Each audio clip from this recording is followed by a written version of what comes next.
ओम नमः शिवाय। हर हर महादेव। आप सभी का स्वागत है आपके चैनल शीला भक्ति स्टोरीज में। आज बैसाख के शुक्ल पक्ष की 10वीं तिथि और बुधवार है और कल मोहिनी एकादशी का व्रत रखा जाएगा। एकादशी व्रत के नियम 10वीं तिथि के दिन दोपहर के बाद से शुरू हो जाते हैं। कहते हैं कि मोहिनी एकादशी के दिन जो भी व्यक्ति व्रत रखकर भगवान श्री हरि विष्णु और लक्ष्मी माता की पूजा अर्चना करते हैं उसे अक्षय पुण्य फलों की प्राप्ति होती है। वह अपने जीवन के समस्त सुखों का भोग करता हुआ अंत में मोक्ष धाम को प्राप्त होता है, जन्म और मृत्यु के चक्कर से मुक्ति प्राप्त करता है। मोहिनी एकादशी का व्रत करने वाले व्यक्ति के सभी कार्य सिद्ध होते हैं। बैसाख के महीने में भगवान श्री हरि विष्णु के मोहिनी स्वरूप की पूजा एकादशी के दिन से लेकर बैसाख पूर्णिमा तक की जाती है। इसलिए हर विष्णु भक्त बैसाख माह के अंतिम 5 दिन पूरे विधि विधान से और श्रद्धा भाव से नियमानुसार बैसाख स्नान करें और श्री हरि विष्णु भगवान की पूजा अर्चना करते हुए बड़ पीपल और तुलसी में जल सींचे अपने मंगल जीवन की कामना करें। ऐसा करने से आप सभी को श्री हरि विष्णु का आशीर्वाद प्राप्त होगा और आपका आने वाला साथ आपको हर वह खुशी देगा जिसकी आप इच्छा रखते हैं। तो इसी कामना के साथ शुरू करते हैं आज की कथा। बोलिए गणेश गजानन की जय हो। एक गांव था जिसमें एक सेठ जी अपने परिवार के साथ रहा करते थे। सेठ जी का घर के पास ही शहर में बहुत बड़ा कारोबार था। सेठ जी गणेश जी के परम भक्त थे। वे पूरी श्रद्धा और विश्वास के साथ नियमित रूप से गणेश जी की पूजा किया करते थे। तो गणेश जी की कृपा से सेठ जी के घर में अन्न धन के भंडार सदैव भरे रहते थे। उनके जीवन में किसी भी प्रकार की कोई कमी नहीं थी। नित्य प्रतिदिन वह नियम से नदी पर स्नान करने जाते और आकर गणेश जी की पूजा करते, उन्हें भोग लगाते। गणेश जी की पूजा करने के बाद ही स्वयं भोजन किया करते थे। यह उनका रोजाना का नियम था। पर यह बात सेठानी जी को बिल्कुल भी अच्छा नहीं लगती थी। वह धार्मिक नहीं थी और ना ही भगवान में विश्वास रखती थी। सेठ जी का रोजाना ऐसा करने के लिए मना किया करती थी, लेकिन सेठ जी सेठानी की बात पर ध्यान नहीं देते थे। एक दिन की बात है, सेठानी सोचने लगे कि यह गणेश जी को इतना मानते हैं और कहते हैं कि सब कुछ गणेश जी भगवान ने दिया है और हमेशा इनकी पूजा करते हैं। पत्थर की पूजा करने से कुछ नहीं होता। आज मैं गणेश जी को यहाँ से उठा लेती हूँ, फिर देखती हूँ कि वह गणेश जी की पूजा कैसे करेंगे और बिना पूजा किए कितने दिनों भूखे रहेंगे। तो यह सोचकर सेठानी दूसरे दिन जब सेठ जी नदी पर स्नान करने के लिए जाते हैं तो पीछे से गणेश जी की मूर्ति को उठा लेती है और बगीचे में ले जाकर जमीन में दबा देती है। जब सेठ जी नदी पर स्नान करके आते हैं तो देखते हैं कि मंदिर में गणेश जी की मूर्ति नहीं है। तो वह सेठानी से पूछते हैं कि गणेश जी की मूर्ति कहाँ गई है, मंदिर में तो नहीं है। तो सेठानी बोली कि मुझे नहीं मालूम, आपको पता है कि मेरी इन सब चीज़ों का कोई रुचि नहीं है। तो सेठ जी परेशान होकर सारे घर में गणेश जी की मूर्ति को ढूंढने लगे, पर उन्हें मूर्ति नहीं मिली। सेठानी ने कहा कि आप भोजन कर लो और काम पर जाओ। तो सेठ जी ने कहा कि आज तक मैंने कभी भी गणेश जी को भोग लगाए बिना भोजन नहीं किया है, तो आज भी नहीं करूँगा। तो सेठ जी ने अन्न जल त्याग दिया और मन ही मन गणेश जी का स्मरण करने लगे। कहने लगे कि प्रभु, मुझे लगता है कि आप मुझसे नाराज हो गए हैं। मेरी ही पूजा पाठ में कोई कमी रह गई थी, इसलिए आप मुझे छोड़कर चले गए हैं। हे भगवान, अगर आप अपनी कृपया दृष्टि मुझ पर बरसाओ और मुझे दर्शन दो। तो सेठ जी ने पूरा प्रण कर रखा था कि जब तक मुझे गणेश जी का दर्शन नहीं देंगे तब तक मैं अन्न जल ग्रहण नहीं करूँगा। तो इसी तरह पूरा दिन निकल गया। रात्रि में सेठ जी गणेश जी का स्मरण करते हुए सो गए। तो सेठ जी की सच्ची भक्ति से गणेश जी भगवान प्रसन्न हो गए और सेठ जी को सोए हुए नींद में दिखाई देने लगे जैसे गणेश जी भगवान एक चूहे के साथ खेल रहे हैं और चूहे को खाने के लिए लड्डू देते हैं। तो वह चूहा लड्डू लेकर उछलता कूदता हुआ बगीचे में चला जाता है और वहाँ जाकर जमीन को खोदने लगता है। वहीं पर वह लड्डू डाल देता है। तो अचानक सेठ जी का नींद खुल जाती है। तो वह सोचने लगते हैं कि मुझे इस तरह का सपना क्यों आया। फिर खड़े होकर बगीचे में चले जाते हैं और उसी जगह को जाकर खोदते हैं जिस जगह पर उन्होंने अपने सपने में चूहे को लड्डू दबाते हुए देखा था। तो जैसे ही थोड़ी सी मिट्टी हटाई तो हटाते ही एक कपड़े के अंदर लपेटे हुए गणेश जी महाराज की मूर्ति मिल गई। तो यह देखकर सेठ जी बहुत ही प्रसन्न हुए और मूर्ति को नहला धुला कर मंदिर में विराजमान कर दिया और पूजा पाठ करने लगे। घंटी की आवाज़ सुनकर सेठानी की नींद खुल गई। तो वह उठकर आई कि सेठ जी वो क्या हो गया है जो इस तरह रात में ही घंटी बजा रहे हैं। तो सेठानी उठकर मंदिर में आकर देखती है तो गणेश जी की मूर्ति वहाँ पर विराजमान थी और सेठ जी पूजा पाठ कर रहे थे। तो यह देखकर सेठानी को बड़ी ही हैरानी होती है और वह हाथ जोड़कर सेठ जी से माफ़ी मांगती है और गणेश जी को छिपाने वाली सारी बात सेठ जी को बता देती है। तो सेठ जी कहते हैं कि अब तो तुम्हें विश्वास हो गया होगा कि यह सब कुछ गणेश जी भगवान ने दिया है। तो सेठानी शर्मिंदा होते हुए कहती है कि मुझसे बहुत बड़ी गलती हो गई है। आज के बाद मैं भी आपके साथ रोजाना नियम से गणेश जी भगवान की पूजा किया करूँगी। उसी दिन से सेठ और सेठानी प्रेम पूर्वक श्रद्धा भाव से गणेश जी भगवान की पूजा करने लगे। हे गणेश जी भगवान, जैसा आपने आशीर्वाद सेठ जी पर बनाए रखा उसी तरह सभी पर बनाए रखना। जो भी आपकी पूजा पाठ करके इस कथा को सुने उसकी सारी मनोकामनाएं पूर्ण करना। बोलिए गणेश जी भगवान की जय हो। आज वैशाख माह के शुक्ल पक्ष की 10वीं तिथि है। तो आज अपने सुनेंगे राजा नल और रानी दंपति की पुरानी कथा। बोलिए श्री हरि विष्णु भगवान की जय हो। बोलिए दशा माता की जय हो। नल दंपति की जय हो। एक गांव में एक घर में सास बहू रहा करती थी। सास का बेटा यानी कि बहू का पति परदेश गया था। एक दिन उनके चूल्हे की आग बुझ गई। तो सास ने अपनी बहू से कहा कि बेटा गांव में किसी के घर से आग लाकर भोजन बना ले। तो बहू अपनी सासू की आज्ञा मानकर आग लेने के लिए पड़ोस में गई तो उसे आग नहीं मिली। ऐसा करते करते वह पूरे गांव में पूछ आई, किसी ने भी उसे आग नहीं दी। तो वह पूछने लगे कि क्या बात है, आज हमारे घर में आग नहीं है और आज सारी की सारी आग देने से मना कर रही हो।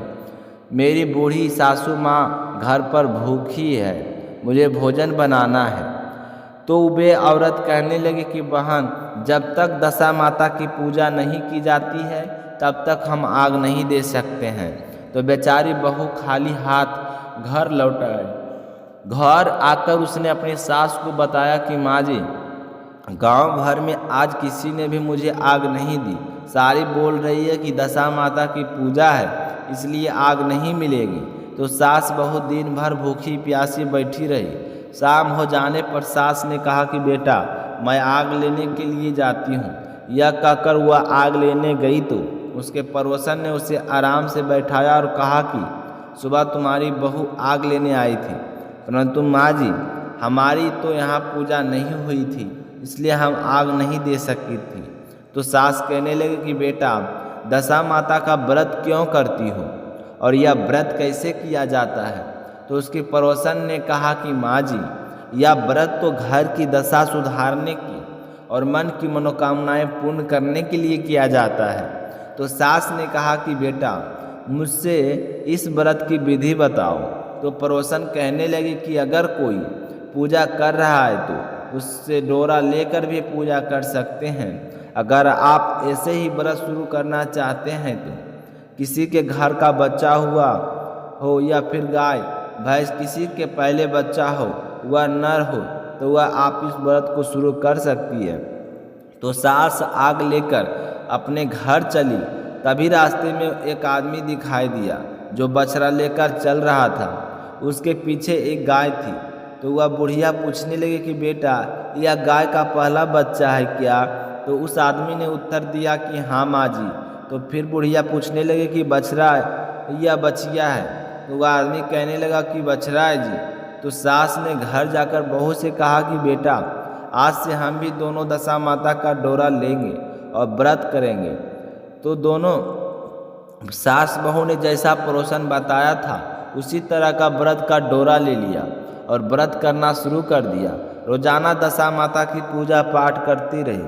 9 व्रत पूरे हो जाने पर 10वें दिन जब चैत माह की कृष्ण पक्ष की 10वीं तिथि आई तो डोरे की पूजा की। सास बहू दोनों ने मिलकर 10-10 पूरी बनाई और कुल 21 पूरी बनाई। पूरी गाय को दे दी।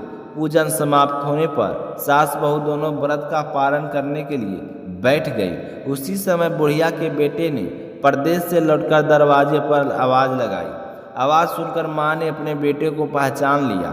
खुश तो हुई पर सोचने लगी कि व्रत का पालन कर रही हूँ, बीच में तो खड़ा होना नहीं है।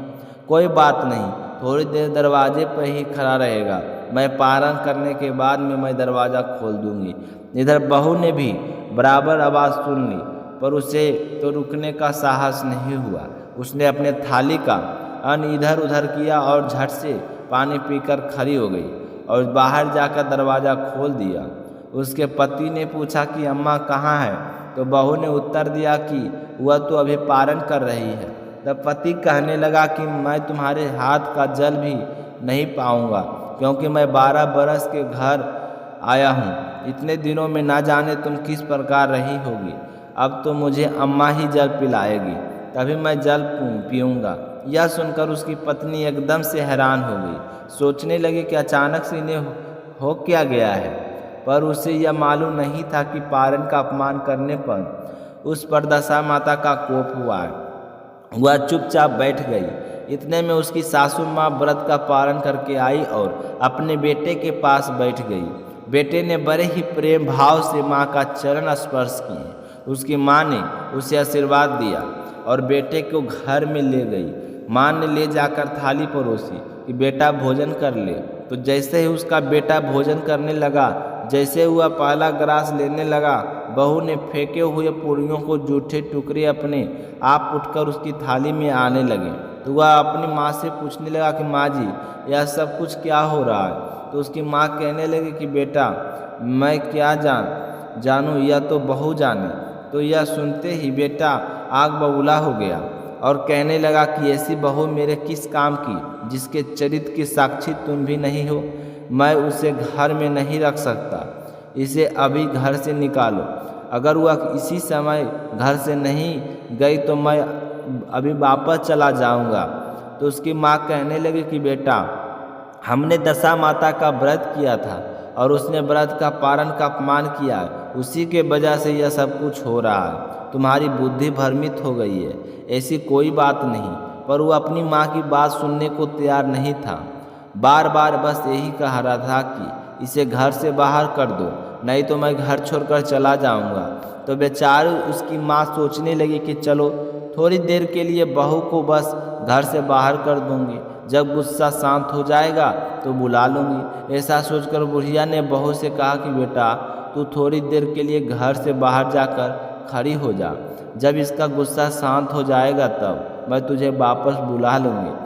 बेटा, तुमने व्रत के पारण का अपमान किया है, पूड़ियों को इधर उधर फेंक दिया है। इससे दशा माता क्रोधित हो गई है और उसी की वजह से यह सब कुछ हो रहा है। तो बेचारी बहू के तो कुछ समझ में नहीं आ रहा था। वह तो बाहर जाकर पेड़ के नीचे थोड़ी ही देर के लिए खड़ी हो गई, लेकिन जैसे ही पेड़ के नीचे खड़ी हुई तो वह पेड़ बोलने लगा कि मुझसे दूर होकर खड़ी हो जाओ, मैं दशा माता के विरोधी को छाया नहीं देता।